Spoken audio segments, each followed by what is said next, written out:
Online वाले बच्चों, अगर ऑडियो वीडियो क्लियर है तो यस करके बताएं।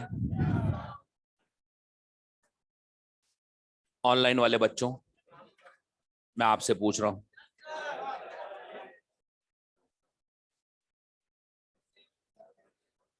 अगर ऑडियो वीडियो क्लियर है तो यस करके बताएं।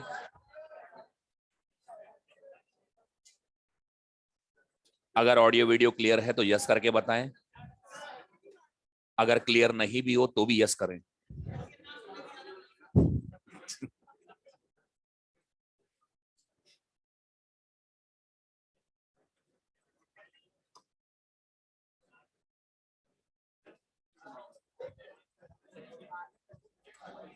हाँ जी, कहां तक हो गया इसमें? लास्ट टर्न पे डेविसन जर्मर एक्सपेरिमेंट चल रहा था भैया। लास्ट टर्न पे बिल्कुल मैटर वेव की समाप्ति की तरफ बढ़ गए हम, बिल्कुल ठीक है जी। मैं इसको समाप्त करके अभी फौरन जो भी आपके डाउट्स हो पूछ लूंगा, ठीक है भाई। ये पहले इसको समाप्त कर देता हूं। देखिए लास्ट टर्न पे डेविसन जर्मर एक्सपेरिमेंट मैंने आपको पूरा बना दिया था। देखो इसके अंदर किस चीज का ऑब्जर्वेशन लेता है, ये भी बता दिया आपको, किस चीज का ऑब्जर्वेशन लिया जाता है। चलो मैं एक बार फिर दोबारा से बना देता हूं। इसके अंदर एक टंगस्टन फिलामेंट होता है, उसके अंदर करंट फ्लो कराते हैं, due to resistance heat evolve होती है, इलेक्ट्रॉन एमिट हो जाते हैं। इन इलेक्ट्रॉन्स को एक्सेलरेट करने के लिए हाई टर्मिनल वोल्टेज की बैटरी लगाई जाती है, इसको हम कैथोड बना देते हैं लो पोटेंशियल पर। इसके सामने एक और इलेक्ट्रोड है एनोड, जिसकी एक्सिस पर एक फाइन नैरो होल होता है। अगर मान लीजिए हमने V वोल्ट पोटेंशियल डिफरेंस लगाया हुआ है तो इलेक्ट्रॉन एक्सेलरेट होते हैं, work done by potential difference हो जाएगा EV is equal to gain in kinetic energy. आपके नीट में ये क्वेश्चन आया हुआ है कि हम कैसे स्पीड बढ़ा सकते हैं डेविसन जर्मर एक्सपेरिमेंट में, तो आप कहेंगे वोल्टेज बढ़ा। अगर हमें वोल्टेज गिवन है, अगर हमें वोल्टेज गिवन है तो हम 12.27 upon under root b angstrom से वेवलेंथ फाइंड कर सकते हैं। इलेक्ट्रॉन एक्सेलरेट होते हैं, जो इलेक्ट्रॉन एनोड के होल की एक्सिस पर होते हैं ये इसको पार कर जाते हैं और एक फाइन इलेक्ट्रॉन बीम तैयार होती है। इन्होंने इन इलेक्ट्रॉन्स को निकल क्रिस्टल पर नॉर्मली इंसिडेंट कर दी। जैसे हम किसी दीवार के ऊपर वाटर की स्ट्रीम डाल दें तो वाटर टकरा के स्कैटर हो जाता है वेरियस डायरेक्शंस में, तो ऐसे ही इलेक्ट्रॉन्स भी यहां वेरियस डायरेक्शंस के अंदर स्कैटर हो गए। इन स्कैटर्ड इलेक्ट्रॉन्स का डिटेक्शन होता है, इसके लिए एक सर्कुलर स्टैंड की अरेंजमेंट होता है जिसके ऊपर एक इलेक्ट्रॉन डिटेक्टर लगा रहता है। ये कनेक्टेड होता है गैल्वेनोमीटर से जो कि अर्थ किया हुआ रहता है, यानी ग्राउंडेड होता है। मान लीजिए सर्टेन पोजीशन के ऊपर हमने डिटेक्टर रखा हुआ है, तो इस डायरेक्शन में आने वाले इलेक्ट्रॉन्स का ही मेजरमेंट कर लेगा। आने वाली रे और जाने वाली रे के बीच में जो एंगल बनता है इसको कहते हैं scattering angle.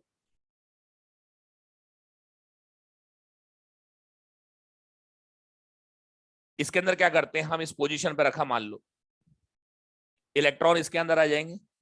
Electron negatively charge particle होता है तो यहाँ लो पोटेंशियल हो जाएगा, और हमारी अर्थ है जीरो, तो नेगेटिव के सामने जीरो हाई हो गया ना। अब इलेक्ट्रॉन का मूवमेंट होता है हाई से लो की तरफ, तो इलेक्ट्रॉन फ्लो ना स्टार्ट करते हैं, जैसे इलेक्ट्रॉन फ्लो ना स्टार्ट होंगे तो इसमें करंट बन जाएगी। इस करंट का हमें मेजरमेंट देगा गैल्वेनोमीटर। गैल्वेनोमीटर का जो डिफ्लेक्शन है वो हमें करंट बता देगा। तो इस एक्सपेरिमेंट के अंदर ऑब्जर्वेशन जो ली जाती है वो यही ली जाती है, स्कैटरिंग एंगल के करस्पॉन्डिंग, स्कैटरिंग एंगल के करस्पॉन्डिंग करंट का मेजरमेंट होता है। जैसे मान लीजिए इलेक्ट्रॉन डिटेक्टर यहां रखा हुआ है 10 डिग्री पे, कितने पे? 10 डिग्री, तो उसके करस्पॉन्डिंग करंट नोट कर ले। 20 डिग्री उसके करस्पॉन्डिंग करंट नोट कर ली। 30 डिग्री, 40 डिग्री, ठीक है भाई, अप टू 90 डिग्री। तो इसमें वेरियस स्कैटरिंग एंगल्स पर करंट का मेजरमेंट होता है। इन्होंने स्टार्टिंग में एक्सेलरेटिंग वोल्टेज लगाया था 48 वोल्ट। कितना लगाया था? 48 वोल्ट। अब 48 वोल्ट के करस्पॉन्डिंग 48 वोल्ट अगर पोटेंशियल डिफरेंस लगाया हुआ है, 48 वोल्ट पोटेंशियल डिफरेंस लगाया हुआ है,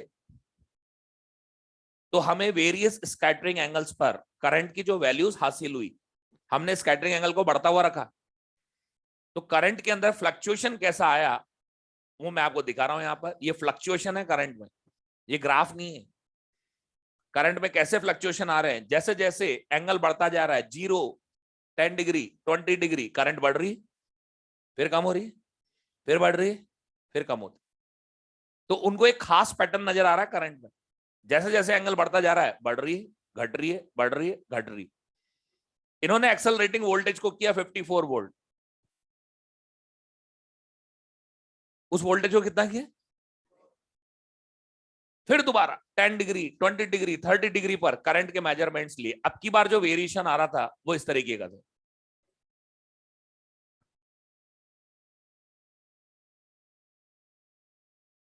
अब की बार भी करंट के अंदर फ्लक्चुएशन आ रहा था, बिल्कुल वैसा ही। पहले बढ़ रही थी करंट, फिर घट रही थी, फिर बढ़ रही थी, फिर घट रही थी। इनको मैक्सिमम करंट ऑब्टेन हुई 50 डिग्री एंगल पर। कितने बार इन्होंने एक्सेलरेटिंग वोल्टेज को फिर 58 वोल्ट किया, दोबारा बनाया तो बिल्कुल ऐसा बन गया। तो बताओ सबसे ज्यादा शार्पनेस कहां आ रही थी, 54 वोल्ट। इन्होंने इस एक्सपेरिमेंट को कई बार रिपीट किए और हर बार उनको 50 डिग्री पर मैक्सिमम करंट ऑब्टेन हो रही थी। तब उन्होंने कहा कि अगर इलेक्ट्रॉन केवल पार्टिकल बिहेवियर रख रहा होता तो हर एंगल के ऊपर करंट सेम आनी चाहिए थी। ये इस प्रकार का फ्लक्चुएशन क्यों आ रहा है, बढ़ रही है, घट रही है, बढ़ रही है, घट रही है, और हमेशा 50 डिग्री एंगल पर मैक्सिमम करंट क्यों ऑब्टेन हो रही है। अगर ऐसा ही था तो अगर मैं एक्सपेरिमेंट को रिपीट करता तो ये एंगल चेंज होता, मतलब मैक्सिमम करंट का एंगल चेंज हो जाता। ये हमेशा 50 डिग्री में ही क्यों आ रहा है मैक्सिमम, हो ना हो ये डिफ्रैक्शन।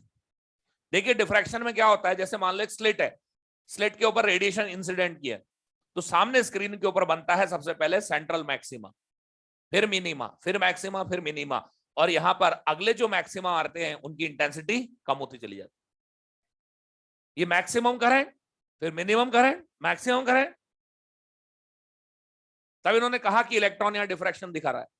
इलेक्ट्रॉन क्या दिखा रहा है, बस जरूरत थी इसको कंफर्म करने की, इसको कंफर्म करने की जरूरत थी। अब कंफर्मेशन कैसे किया इन्होंने,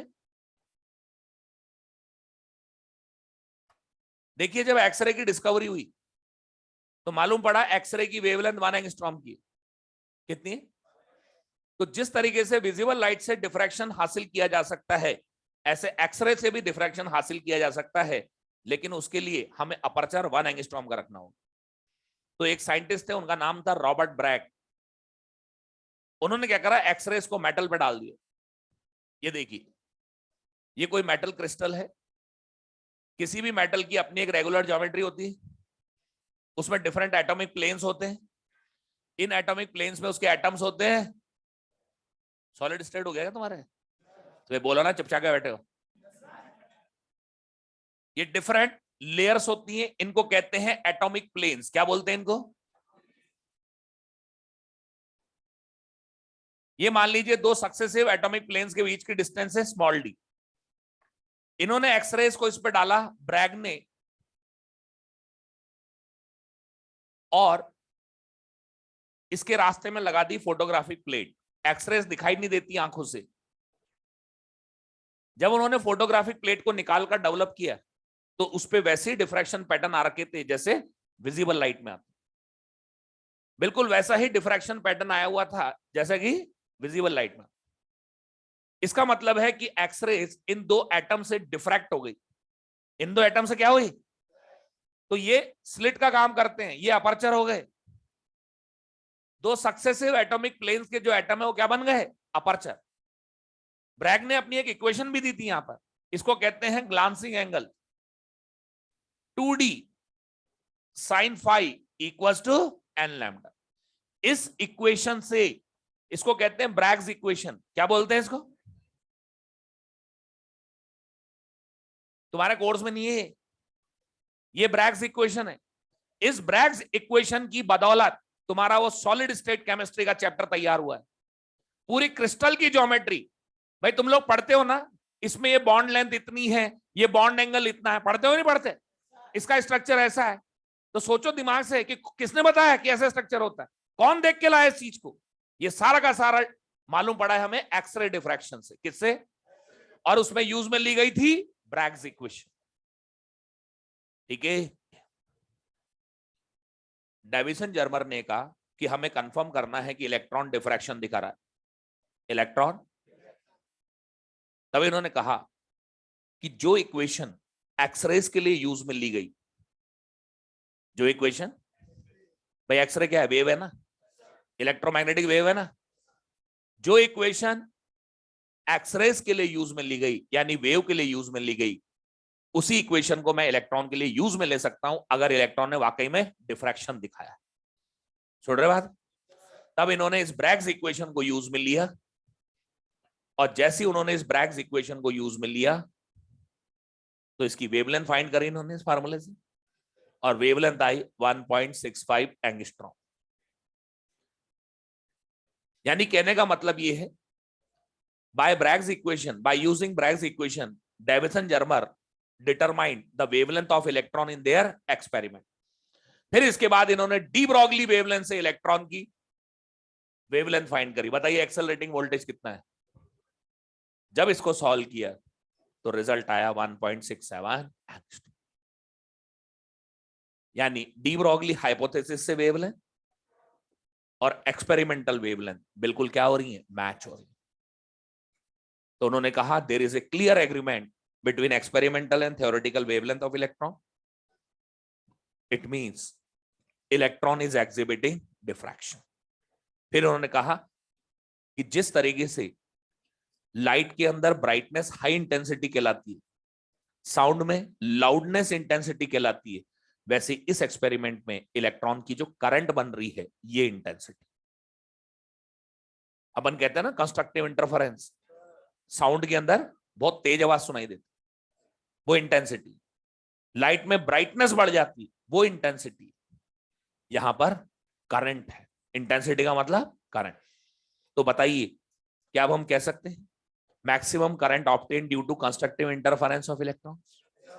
बोलो भाई, ये ध्यान रखना, ये थ्योरेटिकल क्वेश्चन आएंगे इसके अंदर। फिर कहेंगे निकल क्रिस्टल क्यों लगाया?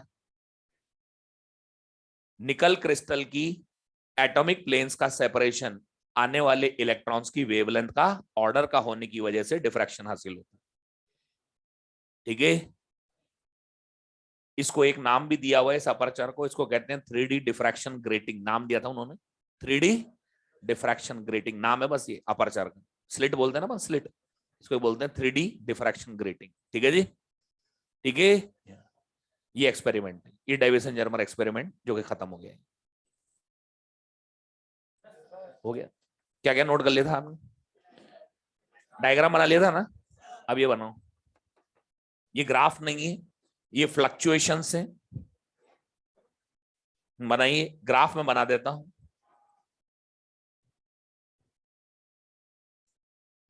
ये ग्राफ है 50 डिग्री स्कैटरिंग एंगल पर मैक्सिमम करंट।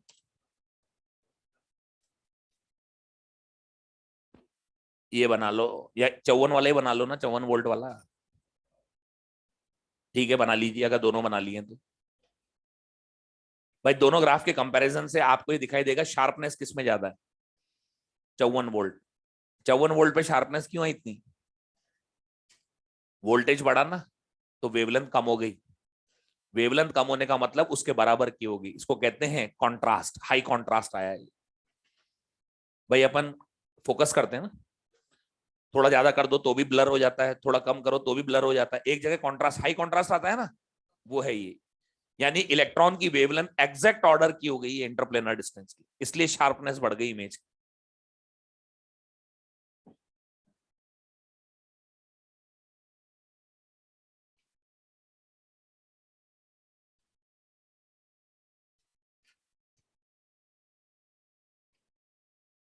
ब्रैग्स इक्वेशन पहले एम्स में थी, अब नहीं है।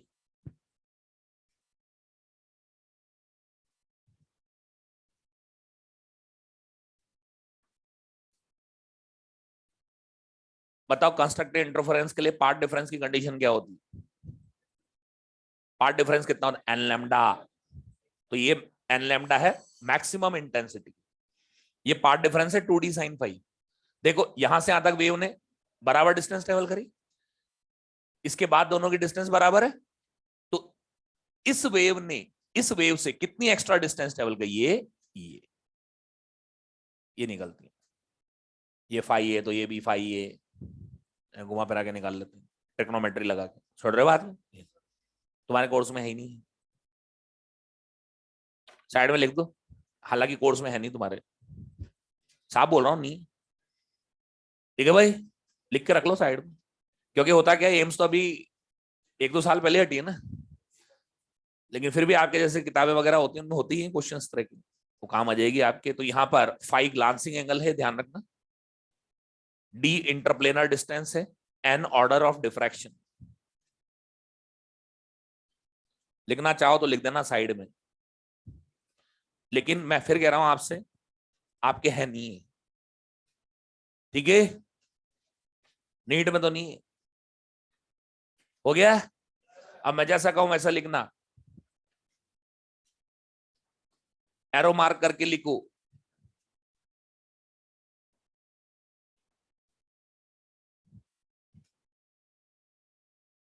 Here current is proportional to intensity.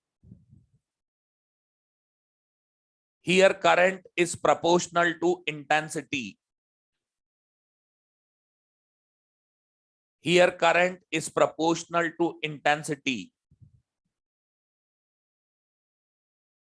लिख दिया? नेक्स्ट एरो मार्क लिखो, मैक्सिमम इंटेंसिटी और current, maximum intensity or current is due to constructive interference,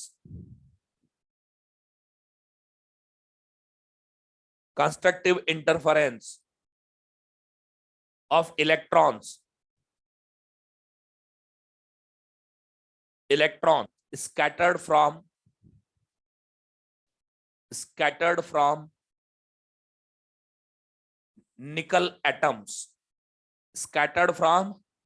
nickel atoms, ठीक है। नेक्स्ट लिखो,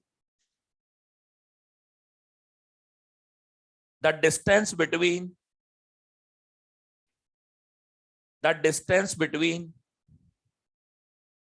successive atomic planes, the distance between successive atomic planes of nickel, the distance between successive atomic planes of nickel is order of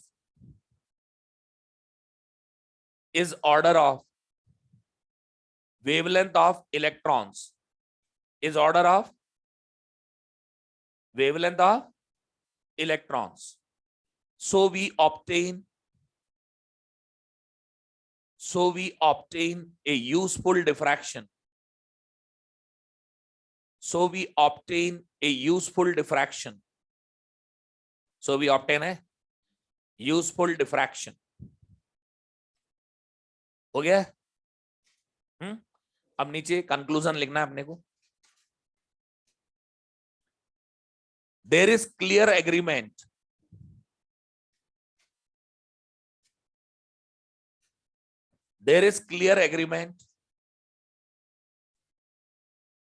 between experimental and theoretical wavelength of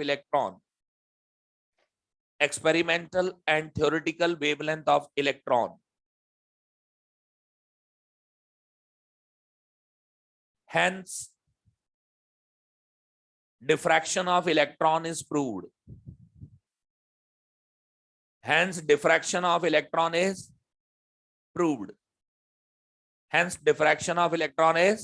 proved. ये लो, हो गया।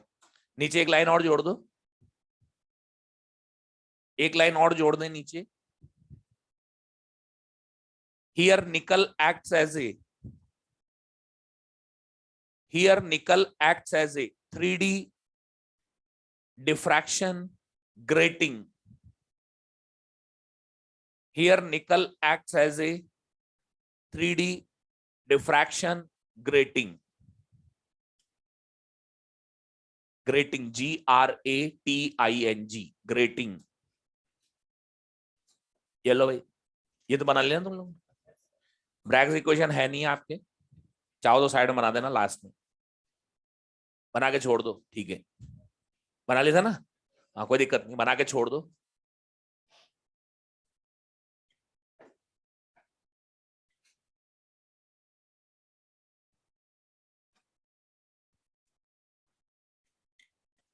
ये लो भाई, deviation Germer में जो जो बातें पूछी जा सकती थी, थ्योरेटिकल, न्यूमेरिकल, न्यूमेरिकल तो है नहीं।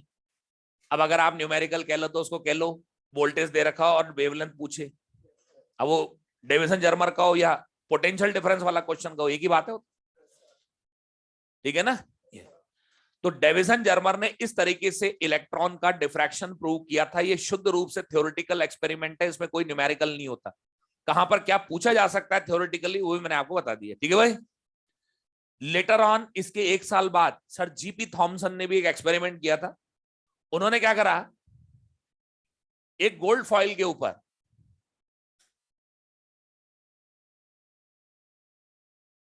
एक्सरेज इंसिडेंट करी। क्या इंसिडेंट करी? एक्सरेज। इनकी एनर्जी थी 15 किलो इलेक्ट्रॉन वोल्ट। पीछे एक फोटोग्राफिक प्लेट लगाई, तो इनको इस फोटोग्राफिक प्लेट पर इस तरीके का पैटर्न मिला, डिफ्रैक्शन पैटर्न। ये रिंग्स जो होती है ना, मैक्सिमा मिनिमा डिफ्रैक्शन में आती है। इन्होंने पूरा apparatus एज इट इज रखा, कुछ भी चेंज नहीं किया इन्होंने apparatus में, कुछ भी चेंज, कोई डिस्टेंस कुछ नहीं चेंज किया इन्होंने, बस सिर्फ एक चीज चेंज करी। अब की बार एक्सरेज की जगह इन्होंने इंसिडेंट कर दिए इलेक्ट्रॉन्स, और इलेक्ट्रॉन को 15 किलो वोल्ट से एक्सेलरेट किया। तो इलेक्ट्रॉन्स की एनर्जी कितनी होगी? 15 किलो इलेक्ट्रॉन वोल्ट। और जब इन्होंने इस फोटोग्राफिक प्लेट को डेवलप किया तो बिल्कुल आइडेंटिकल पैटर्न आ रहा था, जैसे एक्सरेज में आ रहा था ना, ऐसे ही इलेक्ट्रॉन के लिए आ रहा था, सेम टू सेम। एक तरफ तो इलेक्ट्रोमैग्नेटिक वेव्स है और एक तरफ इलेक्ट्रॉन्स है, तो इलेक्ट्रोमैग्नेटिक वेव ने डिफ्रैक्शन दिखाया तो इधर इलेक्ट्रॉन ने भी दिखाया, बिल्कुल आइडेंटिकल, ओवरलैप हो गए थे दो। तब उन्होंने कहा ये देखिए इलेक्ट्रॉन वाकई में डिफ्रैक्शन दिखा रहा है। डेविसन जर्मर ने इतना बड़ा apparatus बना के दिखाया, हमने एक ही चीज से दिखा दी। सुन रहे बात? इनको भी नोबेल मिला गया था इस चीज के लिए, समझ रहे बात? जीपी थॉमसन इसको कहते हैं जीपी थॉमसन एक्सपेरिमेंट। लिख दो इसमें जीपी थॉमसन, तुम्हारे एनसीईआरटी में नाम लिखा हुआ है इनका, लिख दो जीपी थॉमसन। ये अचीवमेंट था सर जीपी थॉमसन का, जीपी थॉमसन।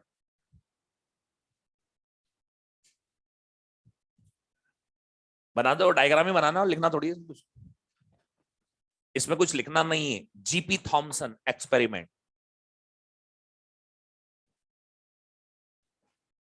पहले इन्होंने 15 किलो इलेक्ट्रॉन वोल्ट की एक्सरेज ली, फिर उसी apparatus के अंदर 15 किलो इलेक्ट्रॉन वोल्ट एनर्जी के इलेक्ट्रॉन डाल दी, दोनों का डिफ्रैक्शन आइडेंटिकल आ रहा था।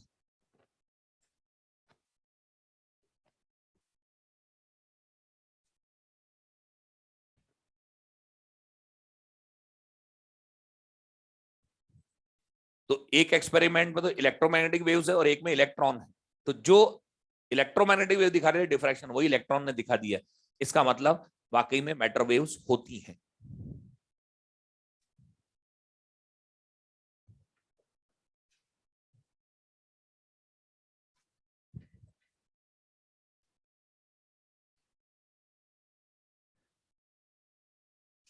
हो गया, ये लो, ये खत्म हो गया, इसका एक्सपेरिमेंटल वेरिफिकेशन समाप्त हो चुका है, इट्स ओवर नाउ, ठीक है जी,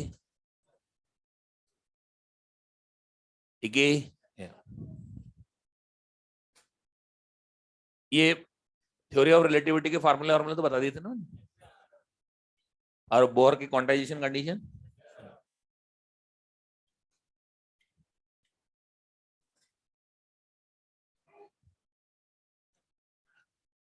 देखो आपको है ना कुछ छोटी छोटी थ्योरेटिकल बातें ध्यान रखनी,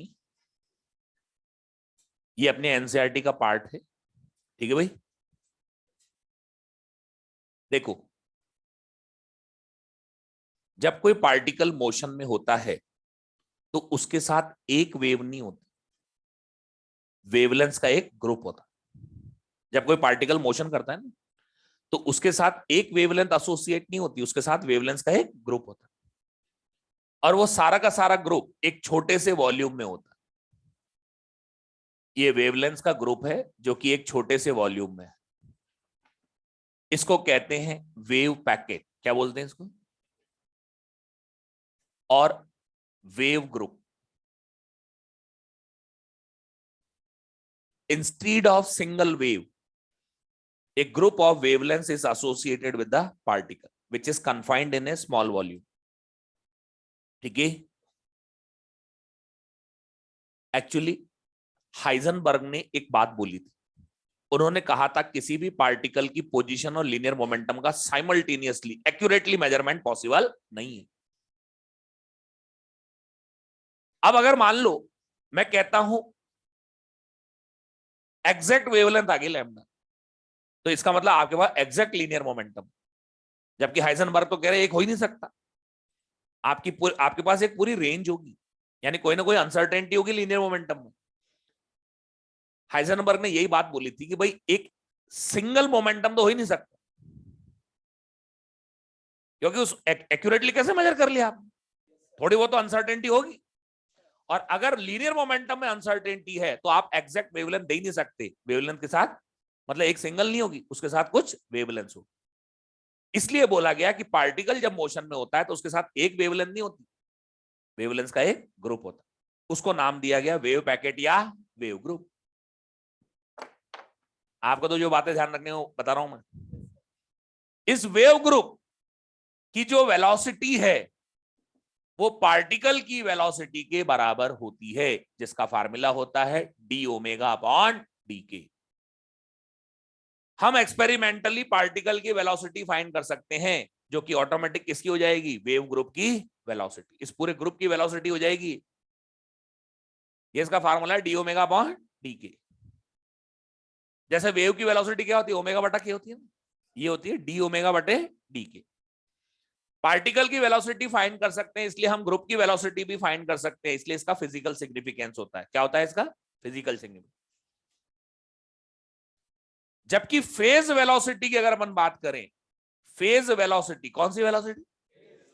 फेज वेलोसिटी होती है ओमेगा बटा के, ये होती है वेलोसिटी ऑफ सिंगल वेव।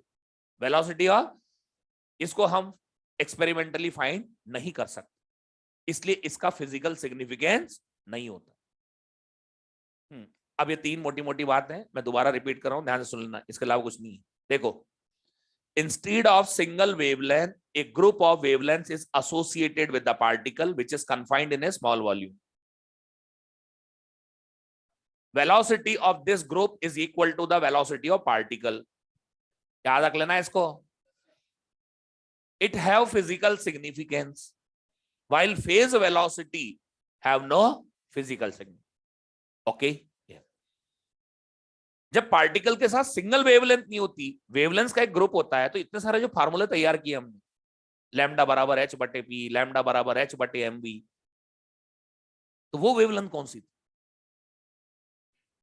वो होती है सेंट्रल वेवलेंथ, इस ग्रुप की सेंट्रल वेवलेंथ। उन सारे तमाम फार्मूले जो बनाए ना अपन ने, इतने सारे फार्मूले तैयार किए ना, वो सब इस वेव ग्रुप का central wavelength.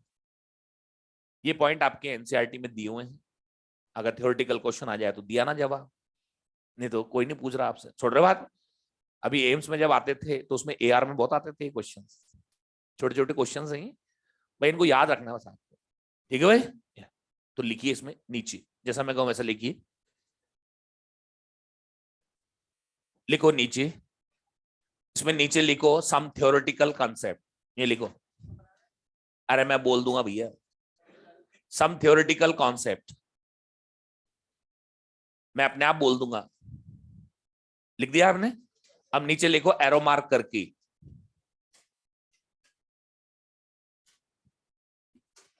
Instead of a single wavelength, instead of a single wavelength, instead of a single wavelength, a group of wavelengths A group of wavelengths is associated with the particle. Instead of a single wavelength, a group of wavelengths is associated with a particle which is confined in a small volume. Which is confined in a small volume. It is called wave packet. It is called wave packet or wave group. Wave packet or wave group. ये बना लेना आप side में, ये छोटा सा diagram. Wave packet और है वेव ग्रुप.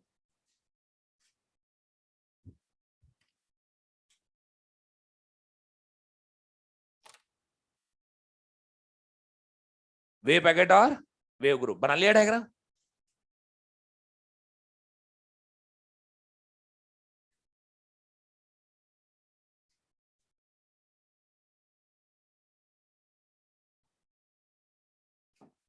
बना लिया. अब अगला एरो मार्क करके लिखो. The velocity of wave group.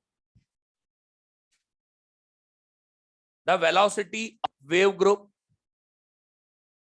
Velocity of wave group is called group velocity. Velocity of wave group is called group velocity, which is equal to the velocity of particle, velocity of the particle, and it have physical significance. And it have physical significance. ये लिखो, ये लिखना. इसका formula है D omega बटा T के. ये last जो एम्स हुई थी उसके अंदर एआर में आया था. The group velocity is D omega by D के. असर्शन में था.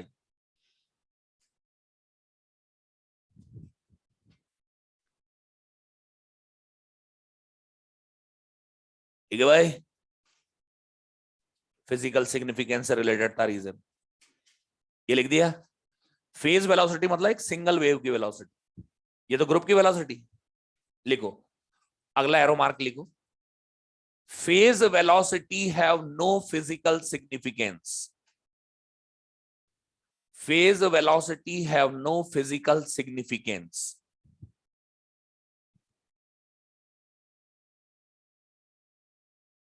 ये फेज वेलोसिटी का फॉर्मूला है v phase equal to omega बटा के. ये आप वेव वेलोसिटी निकालते हैं ना.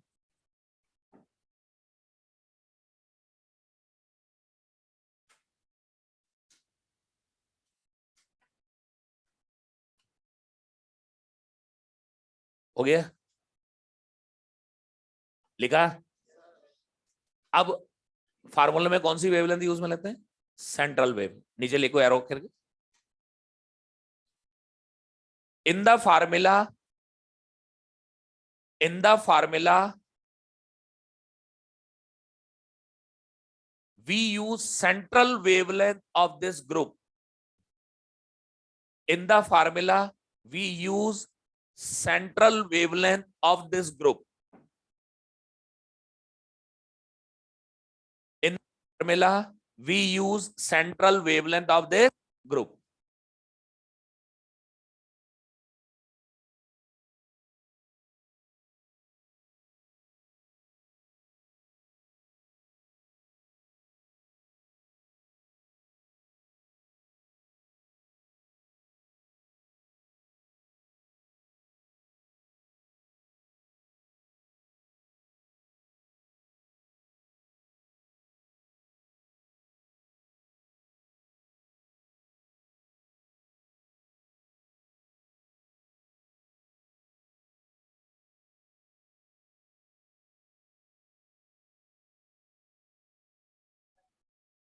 ये आपके एनसीईआरटी के पॉइंट्स हैं, ठीक है जी।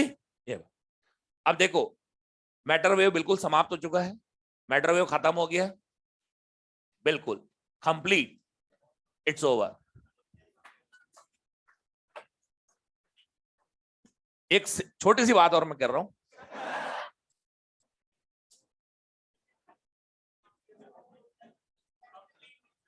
देखो एनर्जी वर्ड आए या काइनेटिक एनर्जी वर्ड आए, एक ही बात,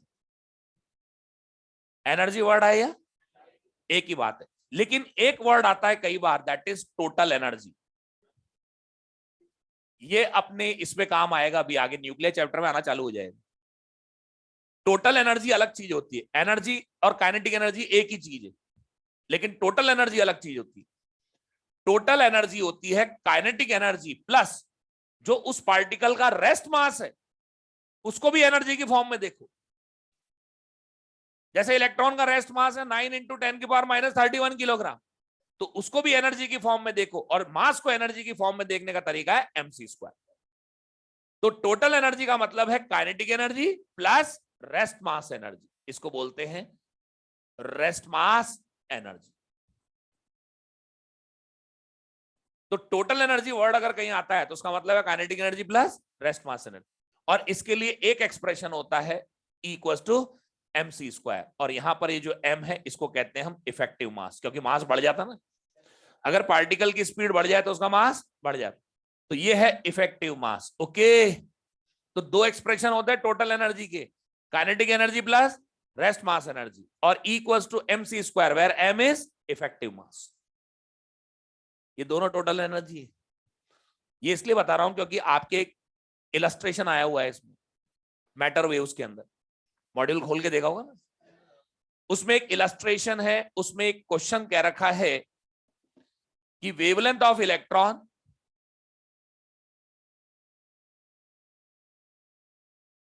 एंड फोटोन आर इक्वल।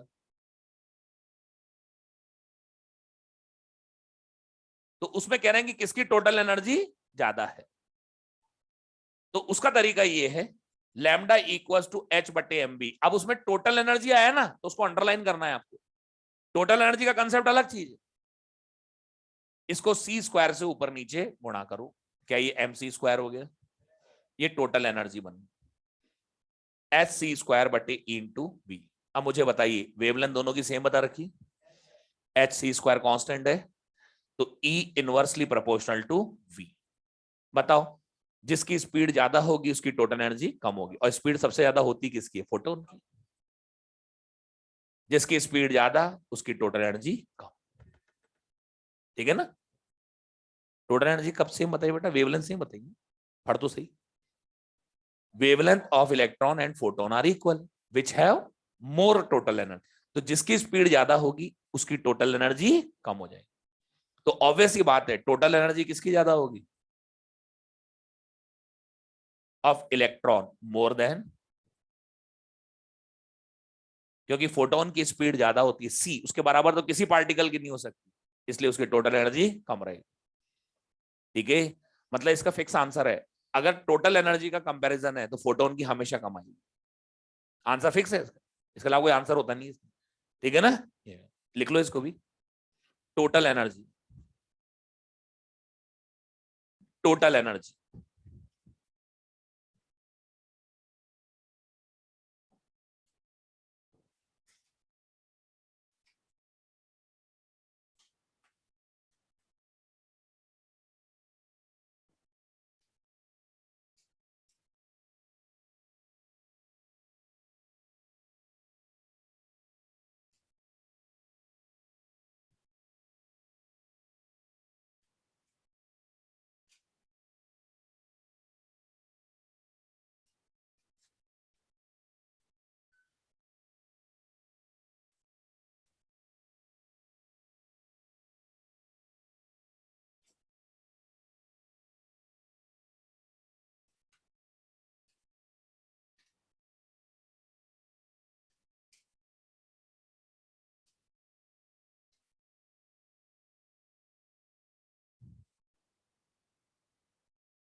हो गया।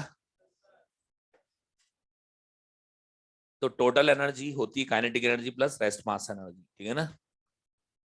ये लो साहब, इसके साथ ही हमारा मैटर वेव का पार्ट यहाँ पर समाप्त हो गया, अब खत्म हो गया ये बिल्कुल, ठीक है भाई। ये अब देखो, हर साल एक क्वेश्चन मैटर वेव से आ रहा है और फोटो इलेक्ट्रिक इफेक्ट से 2 सवाल आ रहे हैं, तो कुल मिला के 3 सवाल हो गई। तो आज अपन 3 सवालों को कंप्लीट कर रहे हैं, समझ आ गई बात। और वो तीनों ही आपके अकाउंट में आ जाना चाहिए, नंबर 12 नंबर सीधे, समझ रहे बात को। ये अब नेक्स्ट अपन बात करेंगे यहाँ पर रेडियो एक्टिविटी की, तो नेक्स्ट हेडिंग डाल दें रेडियो एक्टिविटी। उससे पहले डाउट डिस्कस कर लें, लाओ क्वेश्चन डिस्कस कर ले। बिगिनर बॉक्स 3, बिगिनर बॉक्स 3 में कोई समस्या हो तो बोलिए।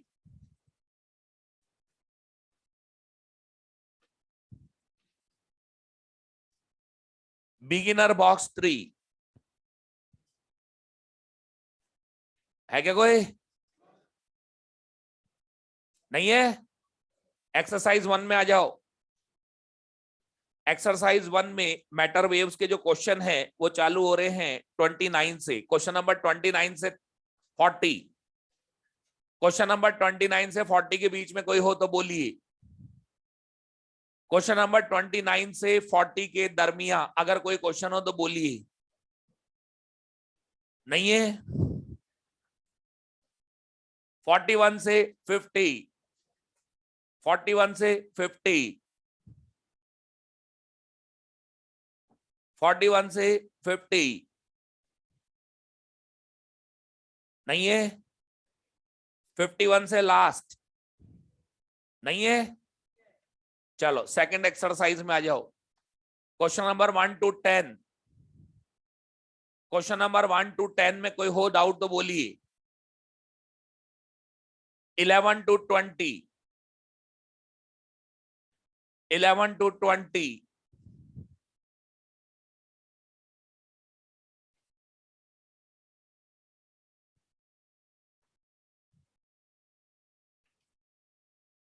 एक्सरसाइज 2 का क्वेश्चन नंबर 20, ये एक ऑनलाइन वाले बच्चे ने पूछा है। ये कहता है कि an electron in hydrogen atom jumps from excited state n, बोला ये nth नहीं बोला, ध्यान रखना, यानी एनर्जी लेवल एन ही बोला है।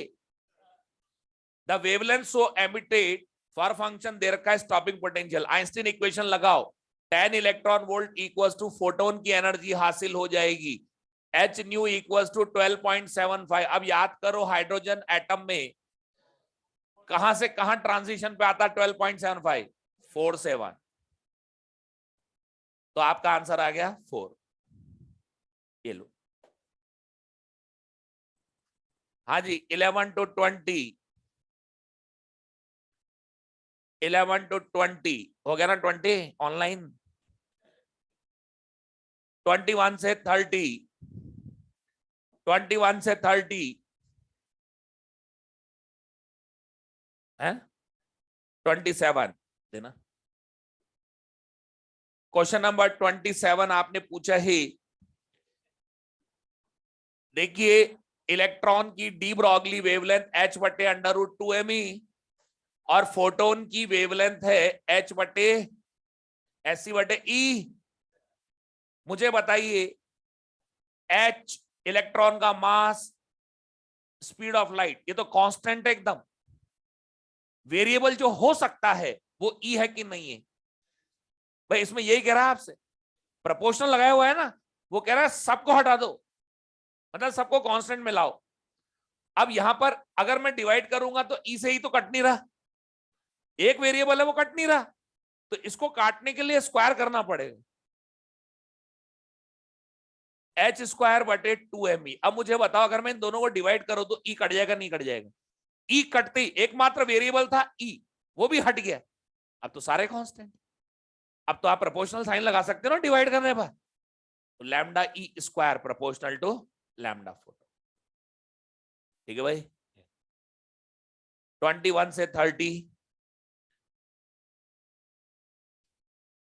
21 से 30, 31 से 40, 31 से 40, कौन सा 40, क्या है 40?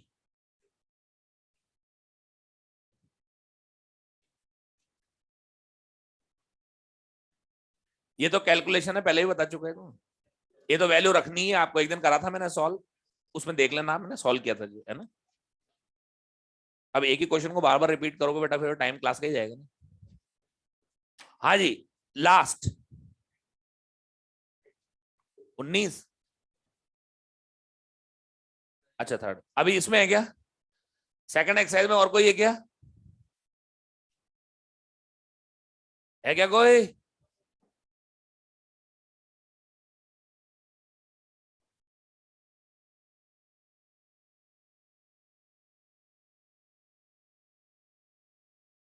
अरे भैया क्वेश्चन नंबर 32 के अंदर फोटोन गया mv, फोटोन लौट के आया -mv, तो कितना मोमेंटम ट्रांसफर हुआ सरफेस को, जितना मोमेंटम फोटोन को मिला, फोटोन का मोमेंटम कितना हो गया 2mv, तो उतना ही मोमेंटम सरफेस पे आ गया। ठीक है ना, परेशान मत हो। ये वो क्या है, वो बार बार लिखे जा रहा है एक चीज लाइन को, तो इसलिए उसको बता रहा हूं, समझ गए?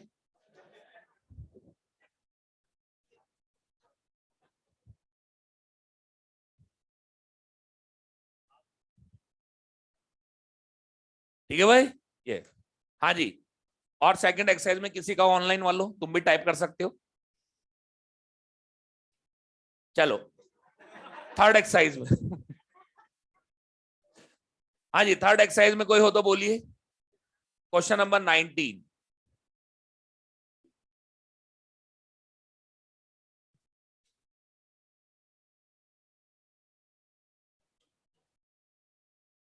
ये क्लास में इसीलिए मैं डिस्कशंस कर रहा हूं, ताकि आपको इधर उधर टाइम वेस्ट नहीं करना पड़े, इधर उधर जाके सुन रहे हो बात।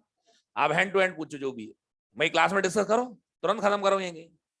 हाँ जी, 19 के अंदर ये कह रहा है कि एक एटम है, उसका डायामीटर 12 पिकोमीटर है, यही है ना, 10 है 12 है, 10 पिकोमीटर। इस एटम का डायमीटर 10 पिकोमीटर है, इसको हमें रिजॉल्व करना है, और इसके लिए हमने यूज में लिया इलेक्ट्रॉन माइक्रोस्कोप। देखिए आपको बता चुका हूं,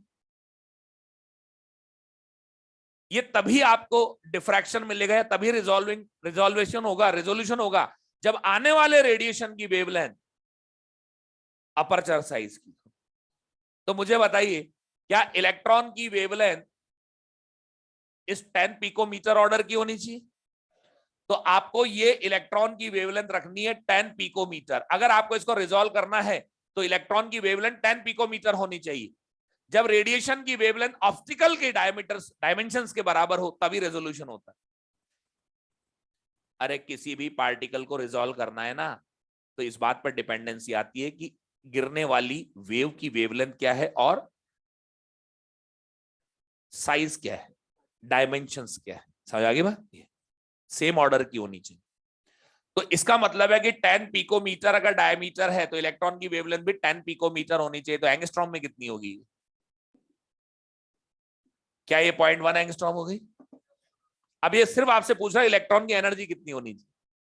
अगर वेवलेंथ अपने पास है एंगस्ट्रॉम में, तो अप्लाइड पोटेंशियल डिफरेंस निकाल लो, ई लगा दो, है कि नहीं? वोल्टेज निकाल रहे हैं अपन, वोल्टेज अप्लाइड वोल्टेज कितना होगा 150 बटे 0.1 का स्क्वायर, तो 150 बटे 0.01, क्या ये 15,000 वोल्ट हो गया? तो एनर्जी कितनी हो गई? 15,000 इलेक्ट्रॉन वोल्ट, और 1000 को किलो भी बोलते हैं। ठीक है, आगे बात समझ में?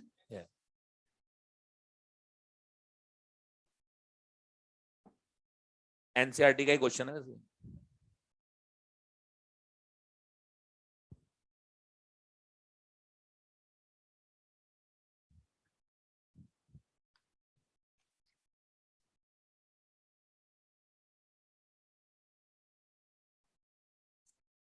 अरे भैया 8वां क्वेश्चन तो क्लास में कराया था ना। ये मेटल है, इसकी थ्रेशोल्ड वेवलेंथ है 5200 एंगस्ट्रॉम। ये कह रहा है photo electrons will be emitted when this surface is illuminated with a monochromatic radiation of 5200 angstrom का मतलब विजिबल हो गया ना। अब इंफ्रारेड की जो वेवलेंथ होती है तो विजिबल से भी बड़ी होती है, तो सवाल ही पैदा नहीं होता। अगर lambda greater than lambda naught हो तो एमिशन होता ही नहीं है। तो इसमें 3 बल्ब इंफ्रारेड है, पहला, तीसरा और चौथा ऑप्शन तो गलत हो गए, बेकार हो गए हो। तो बचा कौन? यूवी। और यूवी की वेवलेंथ विजिबल से कम होती है, यानी वेवलेंथ अगर थ्रेशोल्ड से कम है तो एमिशन हो जाएगा। ठीक है, ऑनलाइन।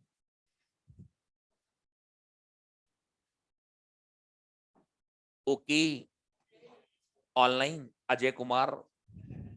हाँ जी, हो गए भैया।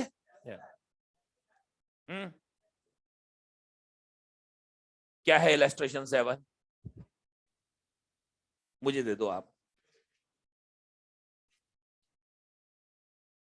इलस्ट्रेशन 7 आपने पूछा ही, find out ratio of wavelength for proton, neutron and alpha particle if they are accelerated to same potential difference.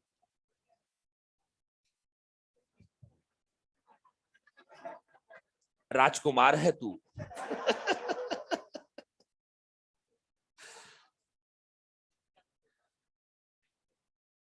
देख, इसके अंदर एक मेटल है, इस पर फोटोन गिर रहा है और इलेक्ट्रॉन निकल रहा है, और तेरे से सिर्फ पूछा है इंपल्स बताओ। इंपल्स होती है change in momentum, you know very well. Final momentum minus initial, ये सारा वेक्टर का खेल है, इसलिए डायरेक्शंस का ध्यान रखना। अब इन्होंने जो डायरेक्शन लिए, आपके राइट हैंड पॉजिटिव है और लेफ्ट हैंड नेगेटिव। अब फोटोन की एनर्जी आपको दे रखी है, तो फोटोन का लीनियर मोमेंटम एनर्जी की टर्म्स में कितना होगा? E/c। ये तो मैग्नीट्यूड है, डायरेक्शन के साथ आपको लिखना है, तो P इनिशियल हो गया E/c और माइनस आई के। अब इलेक्ट्रॉन निकल के आ रहा है, तो फाइनल मोमेंटम कितना हो जाएगा? mv/i के। अब आपको यह रख देना है, फाइनल हो गया mv/i cap, minus minus plus हो गया ना, ये E/c i cap, i cap common आ गया, mv प्लस E/c। अब आप मैग्नीट्यूड ले लो, हटा दो इस आई कैप को, mv 2m k, जो कि फास्टेस्ट इलेक्ट्रॉन की एनर्जी है। अब फोटो इलेक्ट्रिक से के मैक्स निकाल लेना आप। अब आगे की कैलकुलेशन आप कर लेंगे या मैं सॉल्व करूं इसे? ऑनलाइन वाले बच्चे नहीं, तुमने पूछा ऑनलाइन में थोड़ी, आगे कर लोगे, हो जाएगा आगे। 13 यही फोटो इलेक्ट्रिक।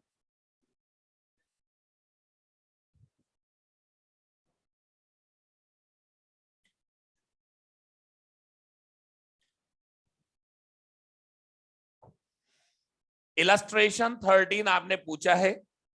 देखो, ये यूनिफॉर्म मैग्नेटिक फील्ड है, ये मेटल है, ये लाइट अगर इंसिडेंट हुई, अब इलेक्ट्रॉन निकला, इलेक्ट्रॉन जैसी फील्ड में जाएगा सर्कुलर पाथ ट्रेस करेगा। तो बताओ रिक्वायर्ड सेंट्रीपिटल फोर्स कौन प्रोवाइड कर रहा है? रिक्वायर्ड सेंट्रीपिटल फोर्स कौन प्रोवाइड कर रहा है? Magnetic force. तो क्या मैं ले सकता हूं, mv² = to qvb, mv = qbr। ये लीनियर मोमेंटम किसका है? निकलने वाले इलेक्ट्रॉन का। तो √2m k max qbr। अब चार्ज चाहिए आपको, तो √2m, सेम अभी जो करा था मैंने, बताओ k max क्या आइंस्टीन इक्वेशन से ला सकते हैं? बटे br, सारी वैल्यूज दे रखे हैं। आगे हो जाएगा सवाल, ये लो। और है क्या कोई? और तो बोलो, है कोई? चलिए, और इसके साथ ही हमारा मैटर वेव बिल्कुल समाप्त हो गया है, फोटो इलेक्ट्रिक इफेक्ट बिल्कुल खत्म हो गया है। 3 क्वेश्चन के लिए हमने पढ़ लिया है, तीनों क्वेश्चन हमारे होने चाहिए, ठीक है जी। अब इसके अलावा और कोई क्वेश्चन हो तो आप मुझसे बाहर डिस्कस कर सकते हैं। अगर मान लो क्लास में नहीं पूछ पाए तो बाहर पूछ लिया करो, और तुम्हारी क्लास खत्म होते मैं बाहर बैठ जाता हूँ, जाता नहीं हूं मैं, सुन रहे बात को? मैं बाहर जाके बैठा रहता हूँ, भले आए नहीं आए कोई स्टूडेंट, लेकिन मैं बैठा रहूंगा, मेरी ड्यूटी है। सुन रहे बात? ये ठीक है जी, ये बात। चलिए अब हम आगे बढ़ते हैं। अब नेक्स्ट हेडिंग डालेंगे आप, रेडियो एक्टिविटी।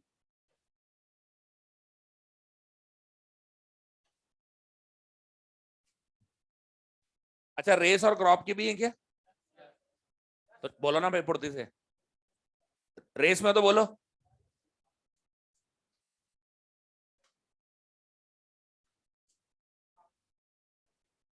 रेस का चलो कर लिया ना, रेस और क्रॉप कर लिया ना, ठीक है ना ये। चलो अब आगे बढ़ते हैं, नेक्स्ट हेडिंग डाल दें आप, रेडियो एक्टिविटी।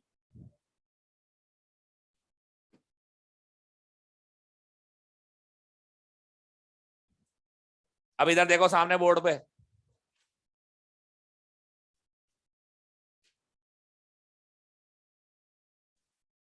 देखिए रेडियो एक्टिविटी न्यूक्लियर फिनोमिना होता है, यानी न्यूक्लियस से रिलेटेड फिनोमिना है।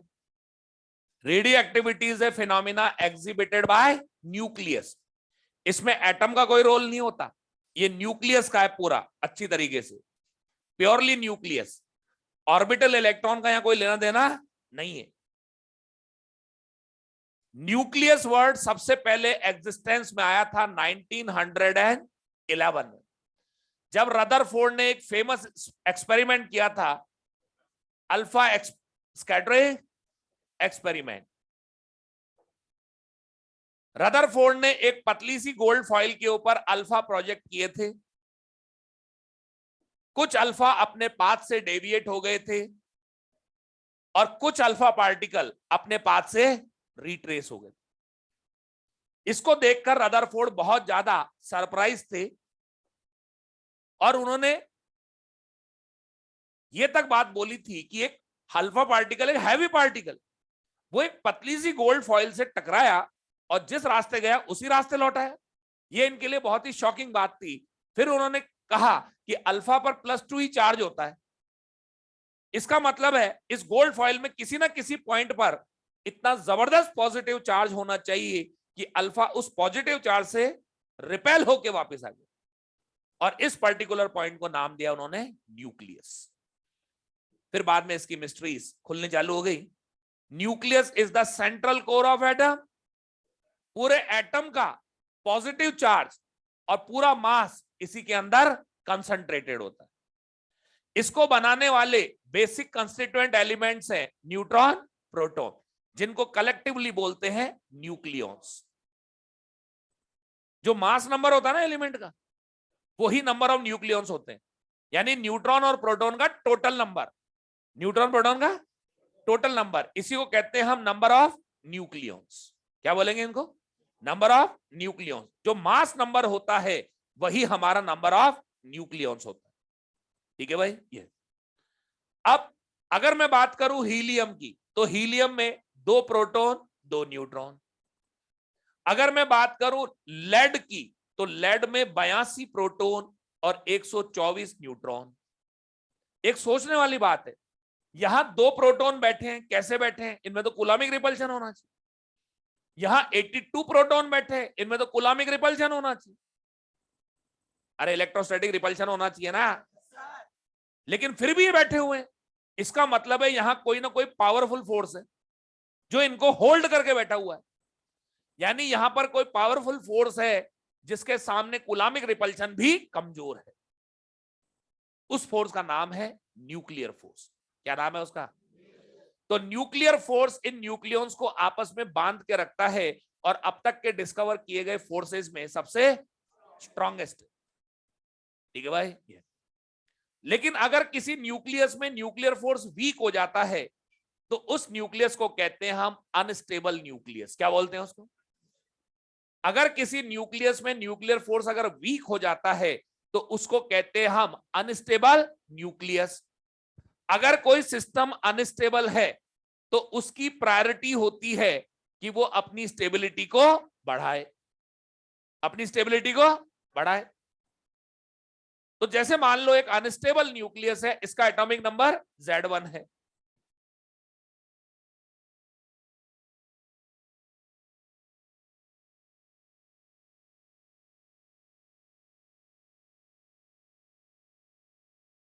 तो अगर किसी न्यूक्लियस के अंदर न्यूक्लियर फोर्स अगर वीक है तो उसको कहेंगे अनस्टेबल न्यूक्लियस।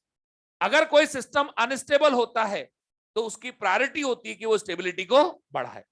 तो ये अपनी स्टेबिलिटी को बढ़ाने के लिए अपने अंदर से कुछ पार्टिकल्स को एज ए रेडिएशन छोड़ देता, अपने अंदर से कुछ पार्टिकल्स को एज ए रेडिएशन छोड़ देता है और एक नए एलिमेंट में कन्वर्ट हो जाता है और उस नए एलिमेंट का एटॉमिक नंबर चेंज हो जाता है, यानी पीरियोडिक टेबल में प्लेस चेंज हो गया, इसकी केमिकल फिजिकल प्रॉपर्टीज चेंज हो गई, इसका पूरा इलेक्ट्रॉनिक कॉन्फ़िगरेशन चेंज हो गया, यानी बैठे बैठे एक एलिमेंट अपनी आइडेंटिटी बदल ली, उसने बैठे बैठे अपनी आइडेंटिटी बदल ली। C14 था, नाइट्रोजन हो गया, यानी एलिमेंट ही बदल गया, पीरियोडिक टेबल में प्लेस चेंज हो गया, केमिकल फिजिकल प्रॉपर्टीज चेंज हो गई। ये एक बहुत बड़ी बात, बैठे बैठे अपने आप ही चेंज हो गया। इस फिनोमेना को कहते हैं हम यहां पर रेडियो एक्टिविटी। क्या कहते हैं इसको? और ये सारा प्रोसीजर अपने आप होता है स्पॉन्टेनियसली। कैसे होता है? अपने आप, इसमें कोई कुछ नहीं कर सकता। The entire phenomena happens spontaneously, अपने आप रेडिएशन छोड़ेगा और एक नए एलिमेंट में कन्वर्ट होगा। इस प्रोसीजर को कहते हैं डीके और डिसइंटीग्रेशन। डीके और जो शो करता है उसको कहते हैं पेरेंट न्यूक्लियस, और जो नया आता है उसको कहते हैं डॉटर न्यूक्लियस। अगर नया एलिमेंट भी अनस्टेबल है, वो जरूर नहीं स्टेबल हो, ये फिर रेडिएशन छोड़ेगा, एक नए एलिमेंट में कन्वर्ट होगा, and the procedure goes on until stable element is obtain. ये तब तक चलता रहेगा जब तक स्टेबल एलिमेंट ना आ जाए। इसको कहते हैं रेडियो एक्टिव सीरीज। क्या बोलते हैं इसको? Radio active series. हमारी नेचर में ऐसी दो सीरीज चलती हैं, नेचुरल सीरीज दो हैं, बाकी हमने बना रखी। यूरेनियम 238 से स्टार्ट होती है, एक थोरियम से स्टार्ट होती है, अल्टीमेटली लेड पे जाके खत्म होती है। 14 15 एलिमेंट आते हैं रास्ते में। रेडियम, थोरियम, प्रोटैक्टिनियम, ये सब इस सीरीज के प्रोडक्ट्स होते हैं, बीच में आने वाले। ठीक है भाई। इसको सबसे पहले डिस्कवर किया था हेनरी बैकरेल ने। किसने? Henry Becquerel. यूरेनियम इन्होंने डिस्कवर किया था सबसे पहले। उसके बाद मैडम क्यूरी और उनके हस्बैंड थे पायरे क्यूरी। इन्होंने पिच ब्लेंड, एक यूरेनियम और होता है U3O8, इससे रेडियम एक्सट्रैक्ट किया था, रेडियम डिस्कवर किया था, और रेडियम की एक्टिवनेस यूरेनियम से 10 मिलियन टाइम ज्यादा था, यानी ये ज्यादा एक्टिव था। और इसी अचीवमेंट के लिए मैडम क्यूरी को भी नोबेल प्राइज दिया गया। ठीक है भाई, ठीक है। ये पोलैंड की रहने वाली थी। अगला जो एलिमेंट डिस्कवर हुआ, इन्होंने उसका नाम पोलोनियम रख दिया। समझ रहे बात? ठीक है भाई। ये वारसा, पोलैंड की कैपिटल है वारसा, वहां पे ही रहती थी। और इन्होंने जो अगला एलिमेंट डिस्कवर किया वो कंट्री के नाम पे रख दिया पोलोनियम। और इसके बाद तो बहुत सारे एलिमेंट डिस्कवर हो गए। ठीक है जी। लेकिन इन लोगों के नाम केवल डिस्कवरी तक ही रह गए, बाकी आगे की सारी इन्वेस्टिगेशन रदरफोर्ड की। किसकी थी? रदरफोर्ड। जितने भी लॉज वगैरह हम स्टडी करते हैं वो सब रदरफोर्ड के। किसके हैं? तो स्टार्ट कर दें आप। लिखो, रेडियो एक्टिविटी लिख दिया आपने। सबसे पहले लिखो न्यूक्लियस। न्यूक्लियस, उसी में आगे लिखो कॉमा लगा के, nucleus comma Rutherford. Rutherford, nucleus comma Rutherford by alpha scattering experiment. by alpha scattering experiment, by alpha scattering experiment। Next line लिखिए, entire mass and positive charge, entire mass and positive charge of nucleus, entire positive charge and mass of atom, नहीं of atom, entire mass and positive charge of atom is concentrated, is concentrated, is concentrated inside the nucleus, concentrated inside the nucleus। लिख दिया? Next लिखो basic constituent elements, basic constituent elements, neutron proton, basic constituent elements, neutron, proton, also called nucleon.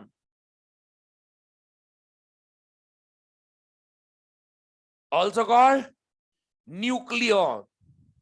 Okay? अब लिखो आगे, वापस लिखो radio activity, वापस लिखिए रेडियो एक्टिविटी। अभी तो न्यूक्लियस की बात चल रही थी। रेडियो एक्टिविटी लिखो spontaneous emission,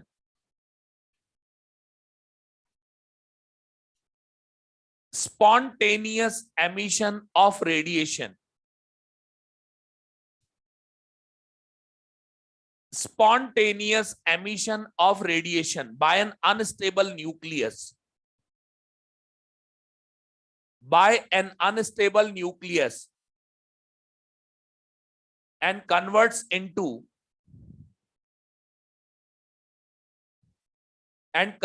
into a new element.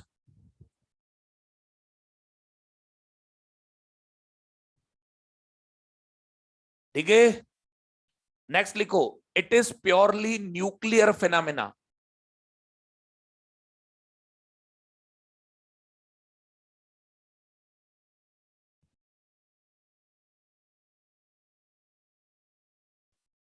It is purely nuclear phenomena, लिख दिया। नेक्स्ट लिखें, ये सीधे इनकी डिस्कवरी करने वालों का नाम लिखूं, ये ना Henry Becquerel, madam Curie, Pierre Curie.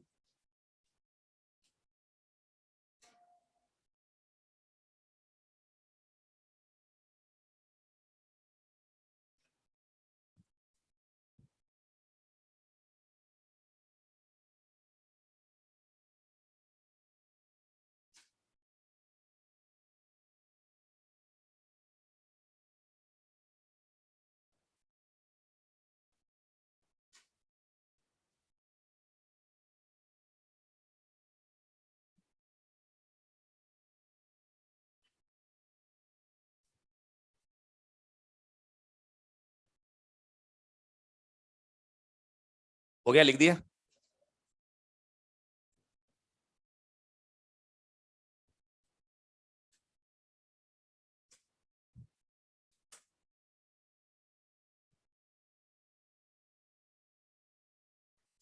हो गया। अब देखो इधर, अब इसके बाद सारा काम चालू हुआ रदरफोर्ड का। अब रदरफोर्ड का इन्वेस्टिगेशन स्टार्ट हो गया।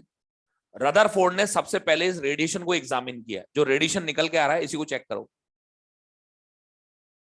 जितने भी रेडियो एक्टिव एलिमेंट्स होते हैं उनको रखा जाता है लेड कंटेनर्स में। क्यों? Best absorber of radiation. देखो हमारी नेचर ने हार्मफुल रेडिएशंस बनाए तो उनको एब्जॉर्ब करने वाले मटेरियल भी बनाए, नहीं बनाए क्या? इसमें से हार्मफुल रेडिएशन निकलता है, इसलिए बचने के लिए लेड कंटेनर्स में रखा जाता है। ये रेडिएशन आंखों से दिखाई नहीं देता, इनको डिटेक्ट किया जाता है फोटोग्राफिक प्लेट्स पर या फ्लोरोसेंट मटेरियल पर, जिंक सल्फाइड। देखो एक्सरे होता है, जब फ्रैक्चर हो जाता है किसी का, एक्सरे होता है एक प्लेट लगाते हैं नीचे, वो उसको कहते हैं फोटोग्राफिक प्लेट। यहां पर पहले इलेक्ट्रिक फील्ड का अरेंजमेंट किया गया, इनके सहारे सहारे फोटोग्राफिक प्लेट्स रखी गई।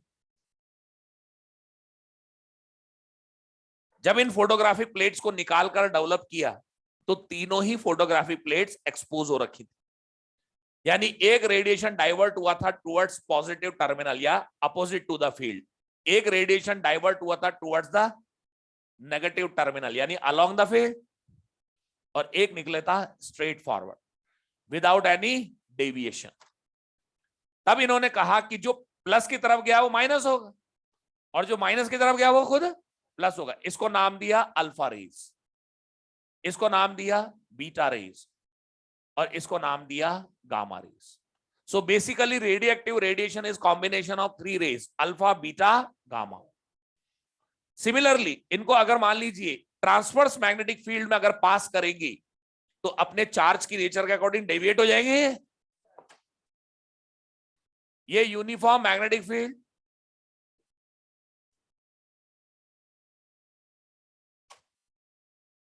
एक पार्टिकल राइट साइड, एक पार्टिकल लेफ्ट साइड और एक स्ट्रेट फॉरवर्ड। तो एक राइट साइड, एक लेफ्ट साइड और एक स्ट्रेट फॉरवर्ड। बताओ ये कौन है? पॉजिटिव चार्ज है ना ये अल्फा रेज, ये और ये गामा रेज। तो basically radioactive radiation is three types of rays, positively charge alpha, negatively charge beta and uncharge gamma. तो यहां पर रदरफोर्ड इनको सेपरेट करने में कामयाब हो गए। समझ गए बात को? अब इनको सेपरेटली इन्होंने स्टडी किया। ठीक है जी, बनाइए। बताओ ये पाथ कैसा है? और वो पैराबोला।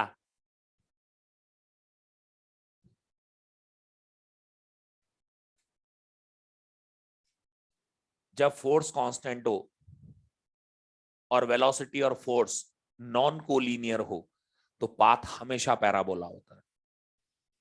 यहां पर यही तो अंतर है दोनों में। यहां मैग्नेटिक फोर्स भी वेलोसिटी के साथ साथ बदलता जाता है, जबकि यहां पर इलेक्ट्रिक फोर्स कांस्टेंट, वो अपनी डायरेक्शन को नहीं बदल रहा, जबकि यहां डायरेक्शन बदल लेता है magnetic force.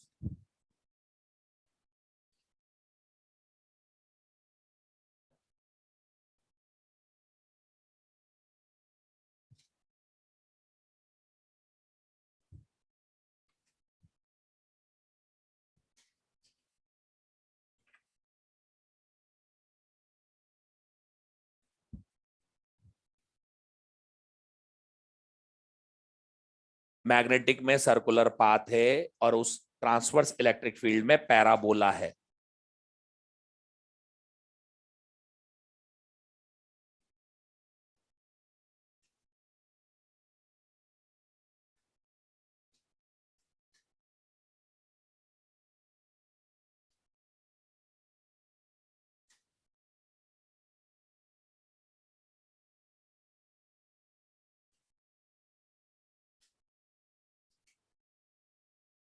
Transverse magnetic field में चार्ज पार्टिकल का पाथ तो सर्कल ही होगा, लेकिन ट्रांसवर्स इलेक्ट्रिक फील्ड में पैराबोला।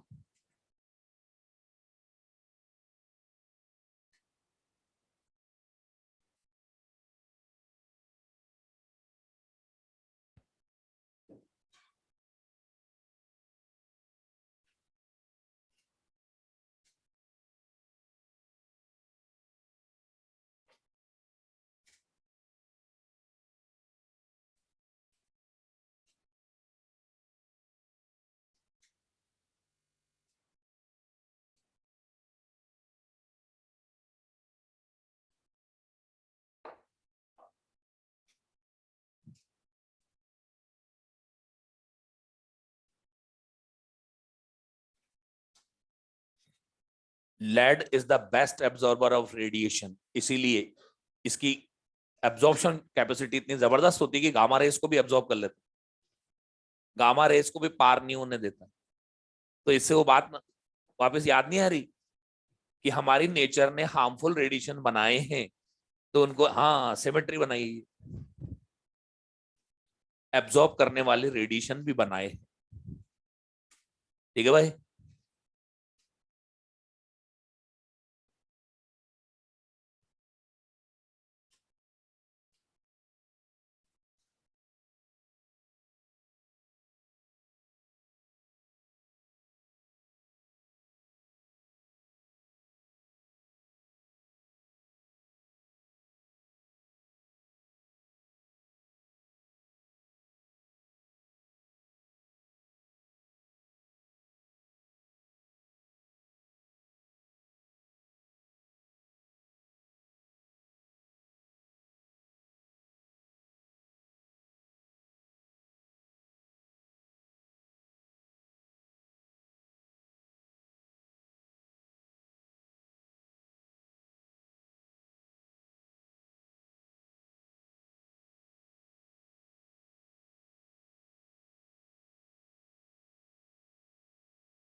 हाँ जी, हो गए भैया।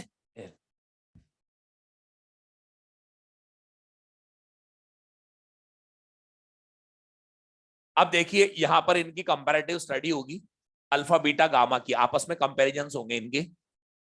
मैं इसके लिए एक टेबल बना रहा हूं यहां पर, इस टेबल की हेल्प से हम कंपैरिजंस करेंगे इनमें।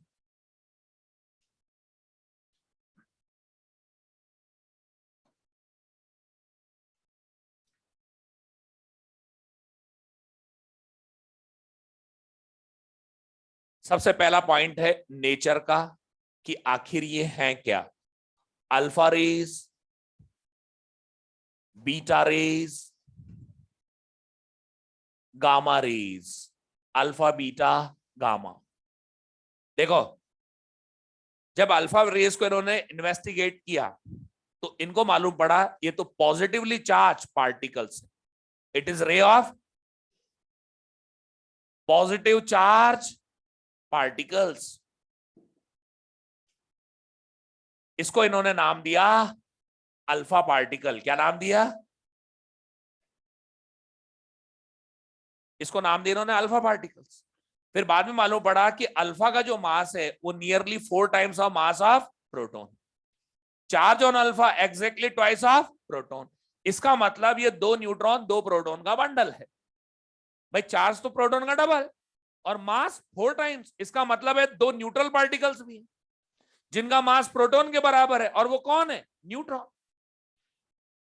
तब इन्होंने कहा, इसको कंपेयर किया हीलियम न्यूक्लियस। किससे? Helium nucleus. कभी भी हीलियम मत बोलना है इसको, अल्फा को हीलियम न्यूक्लियस, क्योंकि हीलियम तो इलेक्ट्रिकली न्यूट्रल है। और अगर आपको एटम बोलना है तो आप कहोगे डबली आयोनाइज्ड। क्या? डबली आयोनाइज्ड हीलियम एटम। भाई हीलियम में कितने इलेक्ट्रॉन है? 2। 2 प्रोटॉन 2 इलेक्ट्रॉन, एक इलेक्ट्रॉन निकला सिंगली आयोनाइज, दोनों इलेक्ट्रॉन निकले डबली आयोनाइज। अब बन गया ना अल्फा। हीलियम न्यूक्लियस और डबली आयोनाइज हीलियम एटम। अब beta rays, beta rays ray of negatively charge particles, negatively charge particles, इनको नाम दिया गया बीटा पार्टिकल्स। और बीटा का mass nearly mass of electron, इस पर charge exactly that of electron. जब मास भी इलेक्ट्रॉन के बराबर, चार्ज भी इलेक्ट्रॉन के बराबर, तो है क्या? Fast moving electron. क्या है ये? Fast moving electron. तो फिर जब ये इलेक्ट्रॉन ही है तो बीटा ही क्यों बोल रहे हो? इलेक्ट्रॉन ही बोल दो ना। बीटा बोलने से ये क्लैरिफाइड हो जाता है कि ये न्यूक्लियस से आ रहा है, वरना ऑर्बिट वाले इलेक्ट्रॉन में और इस इलेक्ट्रॉन में अंतर क्या रहेगा? ऐसे हमारे फोटो इलेक्ट्रिक इफेक्ट में जो इलेक्ट्रॉन निकलते हैं उनको नाम देना फोटोइलेक्ट्रॉन, कि वो मेटल से निकले लाइट की वजह से, तो वो भी तो इलेक्ट्रॉन ही है, तो उनको फोटो इलेक्ट्रॉन क्यों कहते हैं? क्योंकि वो लाइट की वजह से मेटल से बाहर आ रहा है, ये न्यूक्लियस से आ रहा है, इसलिए इसका नाम है बीटा पार्टिकल। फिर बाद में आर्टिफिशियल रेडियो एक्टिविटी आई, उसके अंदर एक नया एलिमेंट डिस्कवर हुआ, उसका नाम था positron.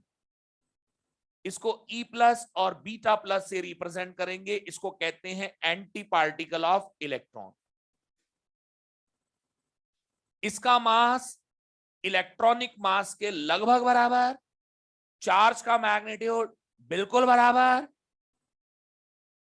Nature opposite, nature opposite. Okay, nature opposite. जैसे स्टेबल एलिमेंट्स होते हैं उनके अंदर रेडियो एक्टिविटी प्रोड्यूस की जा सकती है, उसके अंदर ये एलिमेंट डिस्कवर हुआ था।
गामा रेज, आपको याद है इलेक्ट्रोमैग्नेटिक स्पेक्ट्रम बनाया था, गामा रेज ये भी EMW है, इसको कहेंगे EMW ऑफ शॉर्ट वेवलेंथ।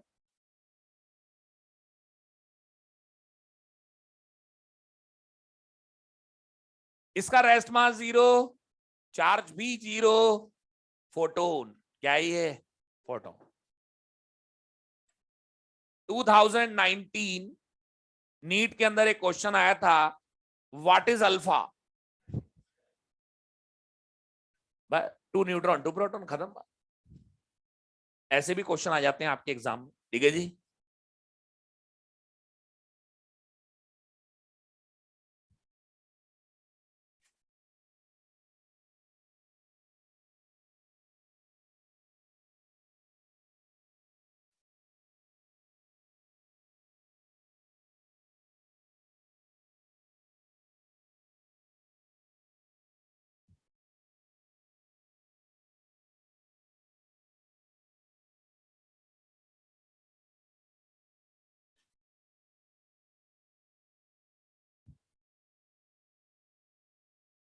आज हो गए, चलो कोई बात नहीं, ये नोट कर लें और अगले जो पॉइंट्स हैं वो कल अपन डिस्कस कर लेंगे। तो आज तो खाली पढ़ के आ जाना, कल से इसका होमवर्क चालू हो जाएगा, ठीक है जी। ओके बच्चों, have a nice time. Online वाले बच्चों रुखसती का वक्त आया है।